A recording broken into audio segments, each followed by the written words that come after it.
الحمدللہ رب العالمین والصلاة والسلام علی رسولہ الکریم، اما بعد۔ کل مدینہ کے فضائل کے سلسلے میں گفتگو ہو رہی تھی، بات مکمل نہیں ہو سکی، آج ہم وہی مکمل کریں گے۔ بتلایا گیا تھا کہ مدینہ یہ مبارک جگہ ہے اور مدینہ یہ ایمان کا مرکز اور گڑھ ہے، یہ پاکیزہ جگہ ہے۔ نبی صلی اللہ علیہ وسلم نے اس جگہ میں برکت کے لیے، پھلوں میں برکت کے لیے خصوصی دعائیں کی ہیں آپ صلی اللہ علیہ وسلم نے۔ تو مدینہ جو کہ مبارک جگہ ہے، اس کے مختلف پہلوؤں کے سلسلے میں کچھ اشارہ کیا گیا تھا کہ یہاں مسجد نبوی ہے اور مسجد نبوی میں ایک جگہ روضہ ہے، جس کے بارے میں نبی صلی اللہ علیہ وسلم نے فرمایا کہ یہ میرے گھر اور میرے منبر کے درمیان کی جو جگہ ہے یہ جنت کی کیاریوں میں سے کیاری ہے۔ اور لاسٹ میں یہ بات آئی تھی کہ مدینہ یہ وہ جگہ ہے کہ جہاں تحویل قبلہ کا حکم آیا کہ آپ مسجد حرام کی طرف رخ کر لیں اور اس کی طرف چہرہ کر کے نماز پڑھیں۔ مدینہ کے بارے میں یہ کچھ بتلایا گیا تھا کہ مدینہ میں بسنے والوں کے لیے اگر کوئی آدمی غلط سوچے گا، اس کے بارے میں غلط پروپیگنڈا کرے گا تو اللہ رب العالمین اس کو ہلاک و برباد کر دے گا۔ حدیث ہے صحیح بخاری اور مسلم کے اندر، سعد رضی اللہ تعالی عنہ یہ بیان فرماتے ہیں، نبی صلی اللہ علیہ وسلم سے انہوں نے سنا کہ آپ صلی اللہ علیہ وسلم نے فرمایا لا یکید اہل المدینۃ احد، کہ کوئی بھی شخص اہل مدینہ کے لیے مکر و فریب کرے، کوئی بھی شخص اس کے بارے میں غلط سوچے گا، اس کے ساتھ مکر و فریب کرے گا، تو آپ صلی اللہ علیہ وسلم نے فرمایا الا النماء کما ینمع الملح فی الماء، کہ آپ صلی اللہ علیہ وسلم نے فرمایا کہ وہ ویسے ہی پگھل جائے گا جس طرح کہ نمک پانی میں پگھلتا ہے۔ نمک پانی میں جس طرح سے پگھلتا ہے اسی طرح سے وہ پگھل جائے گا۔ مطلب یہ ہے کہ اللہ رب العالمین اس کو ہلاک و برباد کر دے گا۔ تو اہل مدینہ کے حق میں آدمی کو اچھا سوچنا ہے، اس کے بارے میں مکر و فریب کرنا یا اسے تکلیف دینا، پریشانی میں مبتلا کرنا، یہ صحیح بات نہیں ہے۔ اسی طرح سے مدینہ کی فضیلت میں سے ایک فضیلت یہ بھی ہے کہ نبی صلی اللہ علیہ وسلم نے فرمایا کہ اس کے ہر دروازے کے اوپر فرشتے مقرر کیے گئے ہیں، اور یہ بھی ایک حدیث کے اندر ہے کہ آپ صلی اللہ علیہ وسلم نے فرمایا کہ اس مدینہ کے اندر طاعون اور دجال داخل نہیں ہو سکتا ہے، کیونکہ مدینہ کے جو بھی راستے ہیں نا سب پر فرشتہ مقرر ہے۔ حدیث نبی صلی اللہ علیہ وسلم کی صحیح بخاری کے اندر آپ صلی اللہ علیہ وسلم سے ابو ہریرہ روایت کرتے ہیں کہ آپ صلی اللہ علیہ وسلم نے فرمایا علی انقاب المدینۃ ملائکہ لا يدخلها الطاعون ولا الدجال، کہ مدینہ کے جو بھی راستے ہیں ہر راستے پر اللہ رب العالمین نے فرشتہ کو مقرر کر رکھا ہے، طاعون اور دجال مدینہ کے اندر داخل نہیں ہو سکتے۔ یعنی طاعون یہ ایک وبائی بیماری ہے، اور آپ صلی اللہ علیہ وسلم نے اہل مدینہ کی خصوصیت میں یہ بات کہی کہ جو لوگ مدینہ کے اندر ہے تو اتنا جان لے کہ مدینہ کے اندر طاعون کی بیماری نہیں پھیل سکتی ہے، کیونکہ اللہ رب العالمین نے فرشتہ کو مقرر کر رکھا ہے۔ تو یہ مدینہ کی فضیلت ہے، مدینہ کے فضائل میں سے یہ ہے۔ اسی طرح سے نبی صلی اللہ علیہ وسلم نے فرمایا اہل مدینہ کے سلسلے میں کہ جو شخص بھی مدینہ کے اندر بسیرا کر رہا ہے یا جو کرتا ہے یا جو لوگ بھی بسیں گے وہاں، اور وہاں جو دکھ اور تکلیف آئے اس پر اگر وہ صبر کر لیتے ہیں تو آپ صلی اللہ علیہ وسلم نے فرمایا کہ میں قیامت کے دن اس کے لیے سفارش کروں گا یا میں اس کے حق میں گواہی دوں گا۔ حدیث صحیح مسلم کے اندر آپ صلی اللہ علیہ وسلم نے بیان فرمایا، ابو ہریرہ اس حدیث کے راوی ہیں، کہ آپ صلی اللہ علیہ وسلم نے فرمایا لا يصبر علی لاواء المدینۃ وشدتها احد من امتی، کہ میری امت سے کوئی بھی شخص مدینہ کے اندر جو دقت اور پریشانی یا تنگ دستی یا مشقت اس طرح کی جو باتیں آئے اور اس پر وہ صبر کرے، الا کنت لہو شہیدا یوم القیامہ، آپ صلی اللہ علیہ وسلم نے فرمایا کہ میں اس کے لیے سفارش کروں گا قیامت کے دن، او شہیدہ، یا میں گواہی دوں گا۔ یہ خصوصیت ہے مدینہ میں بسنے والوں کے لیے، یہ بشارت ہے، بلکہ یہ بشارت نبوی ہے کہ جو لوگ مدینہ کے اندر بسے ہوئے ہیں، مدینہ میں بستے ہوئے جو بھی دکھ اور تکلیف آئے اس کو اگر وہ صبر کر لے اور برداشت کر لے تو اس کے حق میں نبی صلی اللہ علیہ وسلم گواہی دیں گے، سفارش کریں گے۔ یہ فضیلت ہے مدینہ کی۔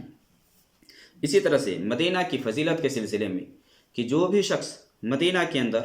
مرنا چاہتا ہے وہ مدینہ کے اندر مرے، کیونکہ نبی صلی اللہ علیہ وسلم کی بشارت ہے کہ جو بھی مدینہ کے اندر وفات پائے گا، مدینہ کے اندر رہے گا، اور مرنے کا علم تو اللہ کے پاس ہے نا، اللہ رب العالمین جانتا ہے کہ کون کہاں مرے گا، نہیں مرے گا، لیکن آدمی کی کوشش یہ ہونی چاہیے کہ مدینہ میں جا کر کے بسے اور وہیں وفات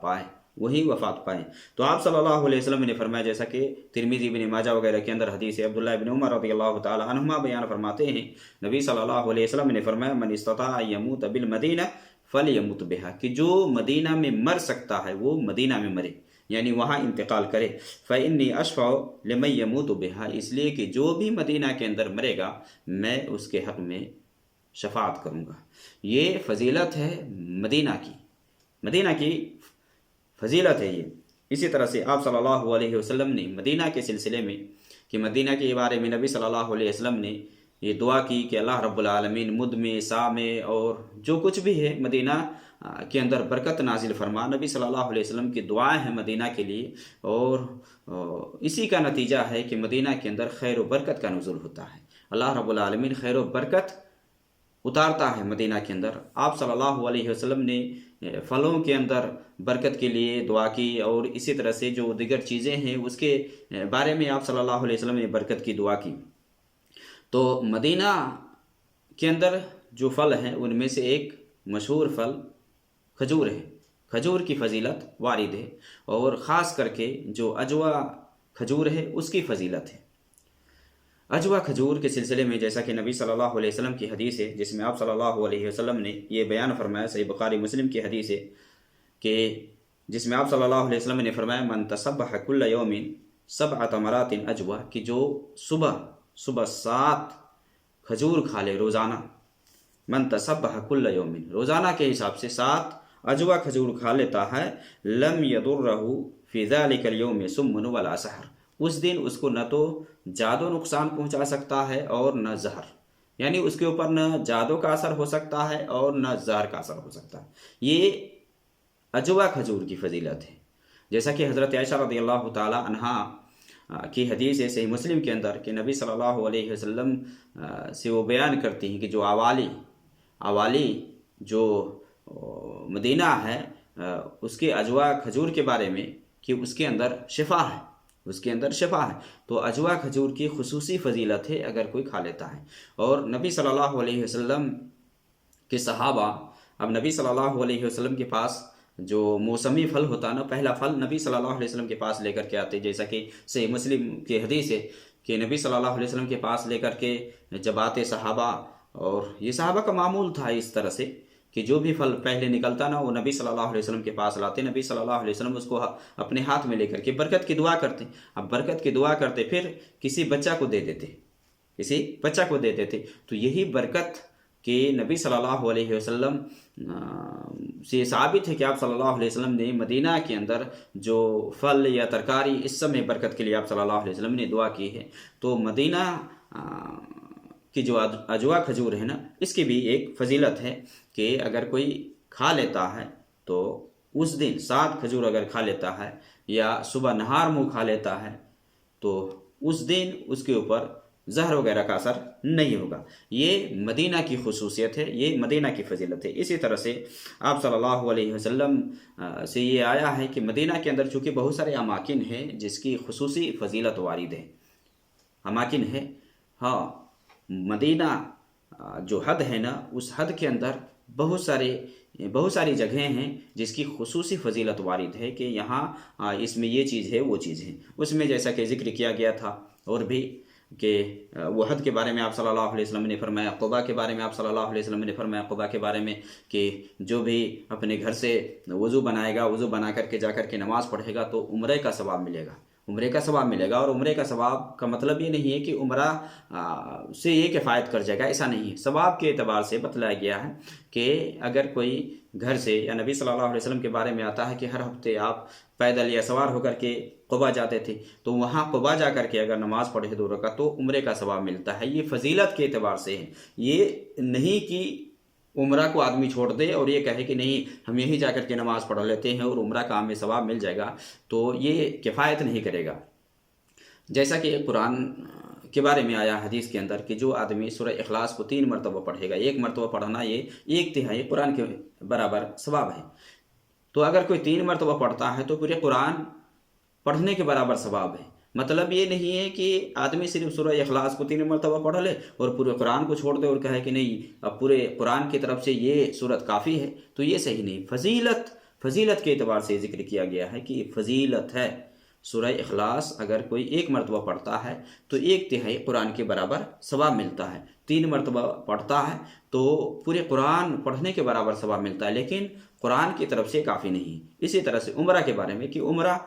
کا ثواب ملے گا یہاں، یہ نہیں کہ مکہ میں جا کر کے جیسا کہ عمرہ ہوتا ہے اب وہاں نہ جا کر کے آدمی کہے کہ ہم یہیں جا کر کے نماز پڑھ لیتے ہیں اور یہ کافی ہے، تو یہ صحیح نہیں ہے. فضیلت کے اعتبار سے بتلایا گیا ہے. تو اسی طرح سے نبی صلی اللہ علیہ وسلم سے ایک حدیث ثابت ہے جس میں آپ صلی اللہ علیہ وسلم سے جبریل، جیسا کہ نبی صلی اللہ علیہ وسلم کی حدیث ہے، آپ صلی اللہ علیہ وسلم نے فرمایا کہ رات میں میرے آتانی اللیلۃ آتی من ربی، کہ میرے پاس سے ایک آنے والے یا جبریل یا آپ صلی اللہ علیہ وسلم کو خبر میں دکھلایا گیا، یہ خواب میں دکھلایا گیا، فقال صلی فی ھذا الوادی المبارک، اس مبارک وادی کے اندر آپ نماز پڑھیں. اس مبارک وادی، یہ مبارک وادی کون ہے؟ تو اس کے بارے میں یہ وادی عقیق ہے. وادی عقیق ہے جو مسجد نبی یا بقیع سے قریب ہے 2 کلومیٹر دوری پر. تو یہاں اور وہاں کہا گیا نبی صلی اللہ علیہ وسلم سے وقل عمرتن فی حج، کہ اس طرح سے عمرہ کو حج میں آپ داخل کر لیں. تو یہ بھی ایک مبارک جگہ ہے. مدینہ کے اندر بہت سارے اماکن ہیں جس کی فضیلت وارد ہے نبی صلی اللہ علیہ وسلم سے. اسی طرح سے نبی صلی اللہ علیہ وسلم نے مدینہ کے اندر برکتی کے لیے، برکت آنے کے لیے آپ صلی اللہ علیہ وسلم نے کہا کہ دگنی برکت عطا فرما. یہ سب کچھ مدینہ کے یہ فضائل ہیں، مدینہ کے کچھ فضائل ہیں جو کچھ کل ذکر کیے گئے تھے اور کچھ جو آج ہیں ذکر کیے گئے ہیں. یہ سب مدینہ کی خصوصیت اور مدینہ کی فضیلت ہے کہ جسے ایک مسلمان کو جاننا اور سمجھنا چاہیے کہ مدینہ یہ مبارک جگہ ہے، اور اہل مدینہ کے بارے میں یا مدینہ میں بسیرا کرنے والے کے بارے میں اگر کوئی وہاں بستا ہے تو اس کے لیے خیر ہے، بشارت نبوی ہے. اگر ایمان پر مرتا ہے، اسلام کو اپنی زندگی میں لاگو کیے ہوئے رہتا ہے اور پھر اسی پر اس کی موت آتی ہے، تو نبی صلی اللہ علیہ وسلم ایسے شخص کے بارے میں شفاعت کریں گے، سفارش کریں گے. یہ سب کچھ حدیث کے اندر وارد ہے. اب یہاں بات آتی ہے نبی صلی اللہ علیہ وسلم کی جو مسجد ہے، مسجد نبوی، اس کے زیارت کے لیے نکلنا یہ مشروع ہے. جیسا کہ بتلایا گیا تھا کہ نبی صلی اللہ علیہ وسلم نے فرمایا لا تشد الرحال الا الى 3 مساجد، کہ 3 مسجدوں کے لیے کجاوا کسا جا سکتا ہے، یعنی ثواب کے نیت سے آدمی سفر کر سکتا ہے. وہ 3 مسجدیں ہیں، ایک تو مسجد حرام، اور دوسری مسجد مسجد نبوی ہے، اور تیسری مسجد مسجد اقصیٰ ہے. مسجد نبوی یہ دوسری مسجد ہے جس مسجد کی فضیلت کے سلسلے میں آپ صلی اللہ علیہ وسلم نے فرمایا کہ مسجد حرام کے علاوہ یہاں 1000 نماز کے برابر ثواب ملتا ہے. اب مسجد نبوی میں کوئی جا رہا ہے زیارت کے لیے تو زیارت کے آداب کیا ہے؟ مسجد نبوی میں زیارت کے لیے آدمی سفر کر رہا ہے یا آ رہا ہے یا وہاں آیا ہے تو اس کے آداب کیا ہیں؟ تو اس کے آداب کو ہم جان لیتے ہیں. تو شروع میں کہیں سے بھی آدمی اگر مسجد نبوی کا قصد کرتا ہے تو مسجد کا قصد کرے گا. نبی صلی اللہ علیہ وسلم کی جو قبر ہے نا، قبر کا قصد نہیں کرے گا کہ میں قبر کی زیارت کے لیے جا رہا ہوں. یہ مشروع نہیں ہے، یہ ثابت نہیں ہے کہ کوئی آدمی انڈیا سے، پاکستان سے، بنگلہ دیش سے یا فلاں جگہ سے آدمی یہ قصد کر کے آئے کہ ہم قبر کی زیارت کے لیے جا رہے ہیں، تو یہ مشروع نہیں ہے. ہاں، مسجد نبوی کہ قصد کے ارادے سے وہاں پہنچے گا اور پھر ٹائم ملے گا تو نبی صلی اللہ علیہ وسلم پر اور جو صاحبین ہیں وہاں جا کر کے آدمی سلام کرے گا. لیکن دور سے کہ ہم مسجد کی قصد نہ کر کے قبر کی قصد کریں تو یہ صحیح بات نہیں ہے. تو دور سے جب کہیں سے بھی کوئی آدمی آتا ہے مسجد نبی کی زیارت کے لیے جاتا ہے تو مسجد قصد ہو، مسجد مقصد ہو کہ مسجد نبی میں نماز پڑھیں گے اور وہاں کی جو فضیلت ہے وہ ہم حاصل کریں گے. یہ امید اور آرزو لے کر کے آدمی آئے، یہ امید رکھتے ہوئے کہ مسجد نبی کی جو فضیلت ہے اس مناسبت سے آدمی سفر کرے گا، وہاں جا کر کے نماز پڑھے گا. مسجد نبوی میں آ رہا ہے یا مدینہ میں آ رہا ہے زیارت کے لیے تو مسجد نبوی میں جا رہا ہے، تو مسجد نبوی میں جانے کے جو آداب ہیں وہ یہی ہے جو کہ عام مسجدوں میں جانے کے آداب ہے. آداب کیا ہے کہ آدمی اگر مسجد میں جا رہا ہے، مسجد آیا ہے، مدینہ آیا ہے یا کہیں بھی مسجد میں جاتا ہے تو جیسا کہ قرآن کے اندر اللہ رب العالمین نے فرمایا یا بنی آدم خذوا زینتکم عند کل مسجد، خذوا زینتکم عند کل مسجد، کہ جب بھی مسجد میں جاتے ہو تو اچھا لباس لگا کر کے جاؤ. آدمی کو چاہیے کہ اچھا لباس لگا کر کے مسجد کے اندر جائے، کیونکہ مسجد میں اللہ کی عبادت ہوتی ہے اور مسجد یہ اللہ کے لیے ہی ہے. وَأَنَّ الْمَسَاجِدَ لِلَّهِ فَلَا تَدْعُوا مَعَ اللَّهِ أَحَدًا، کہ مسجد یہ اللہ کے لیے، اللہ کے علاوہ کسی اور کی عبادت نہیں ہوگی. تو ایک بندہ اپنے رب کے سامنے کھڑا ہوتا ہے، رب سے سرگوشی کرتا ہے، تو وہاں آدمی کو چاہیے کہ بہتر سے بہتر لباس لگا لے، خوبصورت لباس لگائے اور اللہ کے سامنے جائے. تو اچھا لباس لگا کر کے آدمی جائے. اسی طرح سے مسجد میں جانے سے پہلے کوئی ایسی چیز نہ کھائے کہ جسے بدبو آئے، دوسرے لوگوں کو، بنی آدم کو تکلیف ہو، کیونکہ جن چیزوں سے بنی آدم کو تکلیف ہوتی ہے اس سے فرشتوں کو بھی تکلیف ہوتی ہے. جیسا کہ نبی صلی اللہ علیہ وسلم کی حدیث ہے کہ جو بھی لہسن اور پیاز کھا کر کے آئے وہ ہماری مسجد میں نہ آئے، وہ اپنے گھر میں بیٹھا رہے. تو اس طرح کی بہت سارے لوگ ایسی چیزیں استعمال کرتے ہیں کہ منہ سے بدبو آتی ہے. تو حدیث کے اندر ہے کہ فرشتوں کو ان چیزوں سے تکلیف ہوتی ہے، ایذا لاحق ہوتی ہے جن چیزوں سے انسان کو تکلیف ہوتی ہے. تو ایسی چیز آدمی استعمال نہ کرے کہ منہ سے بدبو آئے یا اسے انسان کو تکلیف پہنچے، جیسے فرشتے بھی گھن اور تکلیف محسوس کرتے ہیں. مسجد میں جانے کا جو طریقہ ہے کہ آدمی دایاں پیر داخل کرے اور پھر دعا پڑھے. دعا کیا ہے؟ بسم اللہ والصلاۃ والسلام علی رسول اللہ اللہم افتح لی ابواب رحمتک. یا بعض روایت کے اندر ہوتا ہے کہ اللہم اغفر لی ذنوبی اللہم افتح لی ابواب رحمتک. جو بھی دعا یاد ہو وہ دعا پڑھ کر کے آپ مسجد میں جائیں. مسجد میں جانے کے آداب میں سے ہے کہ آدمی دائیں پیر سے داخل ہو، جیسا کہ حمام وغیرہ ہے، ٹوائلٹ میں کیا ہے اس کے مخالف ہے کہ آدمی بائیں پیر پہلے ٹوائلٹ کے اندر رکھے، نکلتے وقت دایاں پیر رکھے. لیکن مسجد میں اس کے برعکس ہے کہ آدمی دایاں پیر داخل کرے دعا پڑھ کر کے، اور جب نکلے تو پہلے بایاں پیر نکالے، جب نکلے تو پہلے بایاں پیر نکالے، داخل ہو تو دایاں پیر. پھر مسجد میں داخل ہو، اور مسجد میں داخل ہو کر کے مسجد نبی میں مان لے کہ آدمی ہے تو وہاں جا کر کے اگر بیٹھنا چاہتا ہے 2 رکعت تحیۃ المسجد پڑھ لے. جیسا کہ نبی صلی اللہ علیہ وسلم کی حدیث سے بخاری مسلم کے اندر ابو قتادہ رضی اللہ تعالیٰ عنہ روایت کرتے ہیں اذا دخل احدکم المسجد فلا یجلس حتی یصلی رکعتین، کہ جب بھی تم میں سے کوئی مسجد میں داخل ہو تو 2 رکعت پڑھے نہ بیٹھے. ہاں مسجد نبوی میں ہے تو اگر ممکن ہو سکے ایک زائر کے لیے تو وہ روضہ میں جا کر کے نماز پڑھے، جس کی فضیلت ہے. آپ صلی اللہ علیہ وسلم نے فرمایا کہ بین بیتی و روضتی روضۃ من ریاض الجنہ، کہ میرے گھر اور میرا جو ممبر ہے اس کے درمیان کی جگہ یہ جنت کے باغیچوں میں سے ایک باغیچہ ہے. تو وہاں جا کر کے، اب اس کے سلسلے میں علماء تو مختلف توجیہ کرتے ہیں کہ یہ واقعی میں جنت کا حصہ ہے یا آخرت میں جنت کا حصہ بن جائے گا، یا یہاں اللہ کی رحمتیں زیادہ نازل ہوتی ہیں، یا یہاں عبادت کرنے سے جنت میں جانے کا یہ سبب ہے. تو ممکن ہو اگر تو وہاں جا کر کے نماز پڑھے، اور وہاں ممکن نہ ہو تو مسجد میں کہیں بھی 2 رکعت پڑھ کر کے بیٹھے. یہ مسجد کے آداب میں سے کسی بھی مسجد میں آدمی جائے تو یہ 2 رکعت پڑھ کر کے بیٹھے. یہاں تک کہ جمعہ کے دن بھی اگر آدمی مسجد میں جا رہا ہے، امام خطبہ دے رہا ہے تو 2 رکعت پڑھ کر کے ہی بیٹھے گا. جیسا کہ نبی صلی اللہ علیہ وسلم نے سلیق غطفانی سے کہا، وہ آ کر کے بیٹھ گئے. نبی صلی اللہ علیہ وسلم نے فرمایا کہ کیا تو نماز پڑھے ہو؟ تو اس نے کہا کہ نہیں. تو آپ صلی اللہ علیہ وسلم نے کہا کہ 2 رکعت نماز پڑھو اور مختصر پڑھ کر کے بیٹھو. تو یہ مسجد کے آداب میں سے ہے. اس کے بعد آدمی کے پاس ٹائم ہے تو نبی صلی اللہ علیہ وسلم پر سلام بھیجنا چاہتا ہے تو قبر کے پاس وہ جائے گا. وہاں